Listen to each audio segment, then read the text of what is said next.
جب حضرت آدم علیہ السلام بہشت سے زمین پر تشریف لائے تو بارگاہ الہی میں عرض کیا کہ خدایا، میں یہاں نہ تو ملائکہ کی تسبیح و تکبیر سن سکتا ہوں اور نہ ہی کوئی عبادت گاہ دیکھتا ہوں، جیسا کہ آسمان میں بیت المعمور دیکھتا تھا جس کے ارد گرد ملائکہ طواف کرتے تھے۔ مجھے جواب الہی آیا کہ جاؤ، جہاں ہم نشان بتائیں وہاں کعبہ بنا کر اس کے ارد گرد طواف بھی کر لو اور اس کی طرف نماز بھی ادا کرو۔ جبرائیل علیہ السلام ان کی رہبری کے لیے ان کے ساتھ چل پڑے اور انہیں وہاں لائے جہاں سے زمین بنی تھی، یعنی جس جگہ پر جھاگ پیدا ہوا تھا، اور پھر وہی جھاگ پھیل کر پوری زمین بنی۔ حضرت جبرائیل علیہ السلام نے اپنا پر مار کر 7ویں زمین تک بنیاد ڈال دی، جس کو ملائکہ نے 5 پہاڑوں کے پتھروں سے بھرا، کوہ لبان، کوہ طور، کوہ جودی اور ہیرا اور طور سے زیتا۔ بنیاد نشان کے لیے چاروں طرف کی دیواریں اٹھا دی۔ حضرت آدم علیہ السلام نماز پڑھتے رہے اور اس کا طواف بھی کرتے رہے۔ طوفانی نوحی تک کعبہ اسی حالت میں رہا۔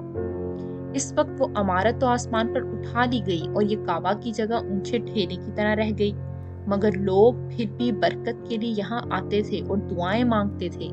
حضرت ابراہیم علیہ السلام کے زمانے تک اسی حالت میں رہا۔ جب حضرت اسماعیل و ہاجرہ اس میدان میں آ کر ٹھہرے اور ان کی وجہ سے یہاں کچھ آبادی ہو گئی، تب حضرت ہاجرہ کے انتقال کے بعد حضرت ابراہیم علیہ السلام کو حکم ہوا کہ حضرت اسماعیل کو ساتھ لے کر یہاں عمارت کعبہ بنائیں۔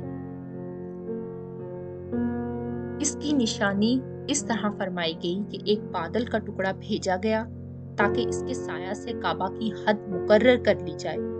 اس سایہ کی مقدار سے خط کھینچا اور ابراہیم علیہ السلام نے اس خط پر زمین یہاں تک کھودی کہ بنیاد آدم نمودار ہو گئی، اور اس بنیاد پر عمارت بنائی۔ اس کی بلندی 9 ہاتھ اور رکن اسود سے رکن شامی تک کی دیوار 33 ہاتھ اور رکن شامی سے رکن غربی تک کی دیوار 22 ہاتھ اور رکن غربی سے رکن یمانی تک 31 ہاتھ، رکن یمانی سے پھر رکن اسود تک 20 ہاتھ، لہٰذا اس وقت یہ کعبہ مستطیل کی شکل تھا۔ حضرت ابراہیم نے خانہ کعبہ کے اندر ایک تغار سا بنایا تھا جو مثل خزانہ تھا۔ کعبہ کے لیے جو کچھ نظر تحفے آئیں گے اس میں رکھے جائیں گے۔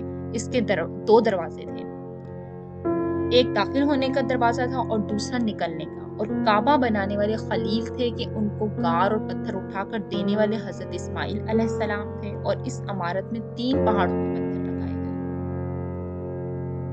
حضرت ابراہیم علیہ السلام سے پہلے کسی نے یہاں عمارت نہ بنائی تھی، مگر آپ کے بعد کئی دفعہ اس کی تعمیر و مرمت ہوئی اور اس میں حالات کی وجہ سے کچھ تبدیلیاں بھی ہوئیں۔ مثلاً اس کی اونچائی دگنی کر دی گئی، دروازہ 2 کی بجائے 1، اور اس کا رقبہ بھی کم کر دیا گیا، لیکن بعد میں پھر اسے پرانے رقبہ میں ہی تعمیر کیا گیا۔